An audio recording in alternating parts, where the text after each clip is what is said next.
नमस्कार, मैं हूं राहुल शर्मा। आप देख रहे हैं एसपी9 न्यूज। स्वागत है आप सभी का हमारे इस खास प्रोग्राम में। प्रोग्राम की शुरुआत है इस वक्त राकेश टिकैत से। किसानों के नेता राकेश टिकैत जो किसान आंदोलन से चर्चाओं में आए थे, लेकिन वही राकेश टिकैत अब खामोश हो गए हैं। राकेश टिकैत ने आंदोलन करना बंद कर दिया है। यहाँ तक कि योगी सरकार के एक बार फिर से उत्तर प्रदेश में आने के बाद राकेश टिकैत के माथे से पसीने छूटते नजर आ रहे हैं। क्या राकेश टिकैत अब कभी आंदोलन नहीं करेंगे? और जिस तरह उत्तर प्रदेश में लगातार बुलडोजर चल रहा है और बाबा का बुलडोजर देखकर तमाम गुंडे जो माफिया हैं उनके तो होश उड़ रहे हैं, लेकिन राकेश टिकैत क्यों डर रहे हैं? इन मुद्दों पर हमारे साथ बातचीत करने के लिए हमारे साथ मौजूद हमारे विशेष सहयोगी मृत्युंजय। और मृत्युंजय, बहुत बहुत स्वागत है आपका हमारे इस खास प्रोग्राम में। मृत्युंजय, मेरा पहला सवाल रहेगा कि बुलडोजर तो माफियाओं पर चल रहा है, गुंडों पर चल रहा है, अपराधियों पर चल रहा है, तो राकेश टिकैत क्यों डर रहे हैं?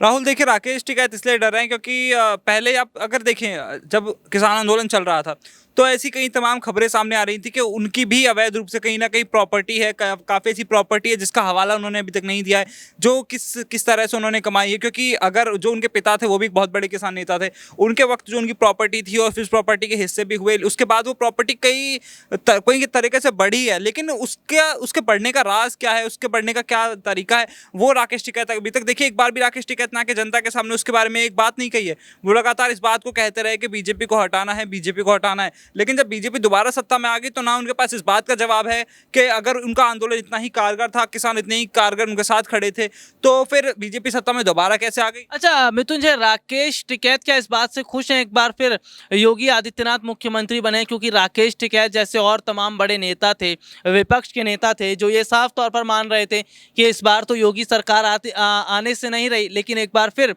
उत्तर प्रदेश में योगी आदित्यनाथ ने शपथ लिया, तो क्या लग रहा है, वाकई खुश हैं या फिर कुछ और दिखाने की कोशिश चल रही है? नहीं राहुल, देखिए मुझे लगता है कि राकेश टिकैत कुछ और दिखाने की कोशिश करें। अगर खुश वो होते तो शायद उनके चेहरे पर खुशी होती। और खुशी भी किस बात, देखिए मुझे ऐसा लगता है कि विपक्ष के साथ उन्होंने भी कहीं ना कहीं बीजेपी के खिलाफ बहुत ज़्यादा आग उगली। आप इस चीज़ को देखिए कि पूरा उन्होंने, वो पश्चिम बंगाल भी जाते हैं जहाँ बीजेपी को हराने की बात करते हैं। हालांकि बीजेपी, वो सब जानते थे कि बीजेपी का हारना वहाँ पर तय है, लेकिन उसके बावजूद आप उत्तर प्रदेश में देखिए, उनका ये कहना था कि हम इस सरकार को हटाएंगे। ये वो सरकार है जिसने किसानों को मारने का काम किया है, जिसने किसानों को मरवाने का काम किया है, किसानों के लिए ऐसे बिल लाया जिससे उनको आत्महत्या करने पर मजबूर होना पड़ा। ऐसी तमाम बातें उन्होंने कही, लेकिन उसके बावजूद, ऐसी बातें कहने के बावजूद अगर वही सरकार सत्ता में आ जाए तो मुझे नहीं लगता कि उनके पास कोई शब्द बचते हैं उसके बाद कहने के। शब्द बसते हैं, लेकिन राकेश टिकैत के अलावा एक चेहरा और है, एक नाम और है जो उत्तर प्रदेश में बहुत ज्यादा चर्चाओं में, राजनीतिक गलियारों में खास तौर पर उनका जिक्र हो रहा है। वो है शिवपाल यादव।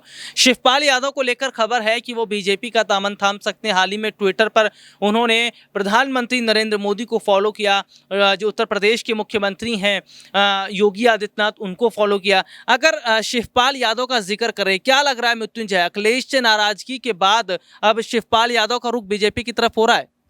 देखिए राहुल, जो खबरें निकलकर सामने आ रही हैं उससे तो यही लग रहा है कि हाँ ऐसा कुछ हो सकता है, लेकिन अभी अगर बीजेपी की तरफ से पूछा जाए, बीजेपी से तमाम मीडिया कर्मियों ने सवाल किए थे तो उन्होंने कहा कि देखिए ऐसा कुछ नहीं है और अभी होगा तो बता दिया जाएगा। लेकिन वहीं आप अगर देखें, शिवपाल यादव की तरफ से लगातार ऐसे संकेत दिए जा रहे हैं। शिवपाल यादव लगातार ऐसे सवालों को देखिए नजरअंदाज नहीं कर रहे, बल्कि ऐसी बातें कहकर उनको छोड़ देते हैं ताकि आप कयास लगाते रह जाइए कि ऐसा होने वाला है, नहीं होने वाला। शिवपाल यादव मुख्यमंत्री योगी आदित्यनाथ से मुलाकात करते हैं, उसके बाद वो लगातार बीजेपी नेताओं के संपर्क में रहते हैं, उसके बाद वो बीजेपी नेताओं को सोशल मीडिया पर फॉलो कर लेते हैं, ट्विटर पर फॉलो कर किया है उन्होंने पीएम मोदी को, सीएम योगी को।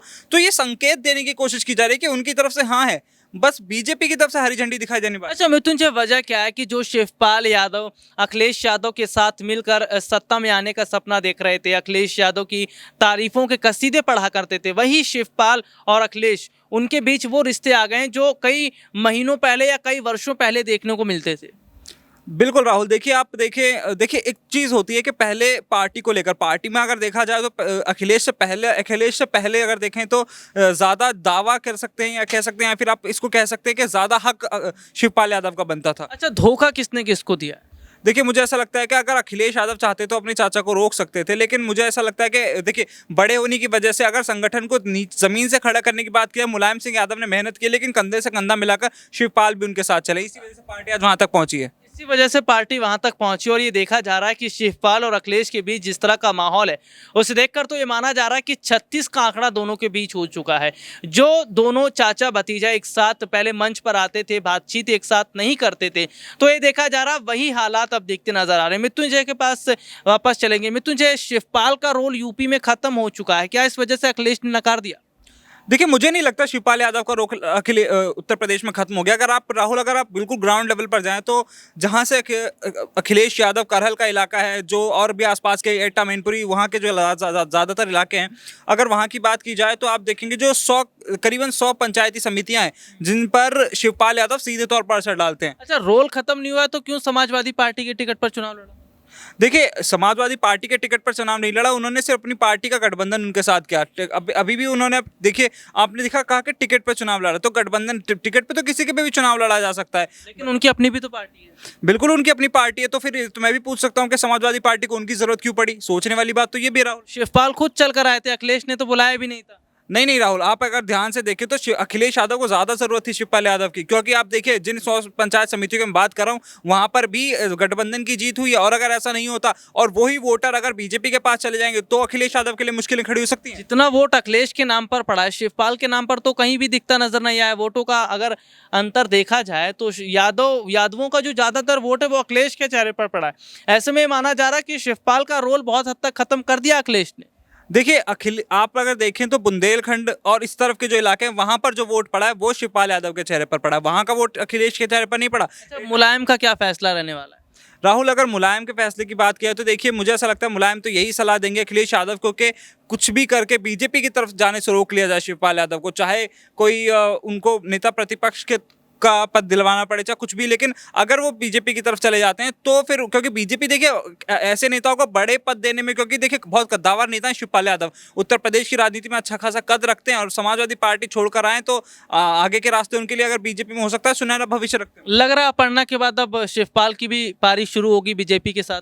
देखिए, सब कयास लगाए जा सकते हैं, तो वक्त बताएगा कि आगे क्या होने वाला है। वक्त बताएगा कि आगे क्या होगा। और फिलहाल मौजूदा समय में उत्तर प्रदेश में शिवपाल यादव को लेकर जिस तरह की खबरें सामने आ रही हैं, उत्तर प्रदेश में शिवपाल यादव को लेकर जिस तरह की चर्चाएं देखने को मिल रही हैं, उसे देखकर तो ये माना जा रहा है कि मुलायम परिवार टूट रहा है। अपर्णा यादव के जाने के बाद शिवपाल का नंबर है और शिवपाल जिस तरह बीजेपी की तरफ रुख कर रहे हैं, इसे देखकर बीजेपी नेता तो खुश जरूर हैं, लेकिन अखिलेश यादव के सामने सवाल है। सवाल ये भी खड़े हो रहे हैं कि जब वो अपने परिवार को नहीं बचा पा रहे तो कैसे उत्तर प्रदेश को संभाल पाते। और अखिलेश पर कई आरोप भी लग रहे हैं। अपर्णा यादव के साथ जो हुआ ये सब जानते हैं। डिंपल यादव और अखिलेश यादव ने मिलकर अपर्णा यादव के साथ भेदभाव किया। देखिए, जिस तरह अपर्णा यादव एक बार चुनाव हार गई, उसके बाद अखिलेश ने नकार दिया, ऐसे ही शिवपाल के साथ हो रहा है। शिवपाल यादव जो है, भले ही उनकी पकड़ उत्तर प्रदेश में उतनी नहीं है, लेकिन कहीं ना कहीं अखिलेश को शिवपाल को अपने साथ रखकर चलना चाहिए था। लेकिन मुलायम परिवार में जो जंग छिड़ गई ना, ये जंग कहां तक जाएगी ये आने वाला वक्त तय करेगा। आज के लिए इस प्रोग्राम में इतना ही। आपसे फिर दोबारा मुलाकात होगी, तब तक के लिए इजाजत दीजिए। नमस्कार।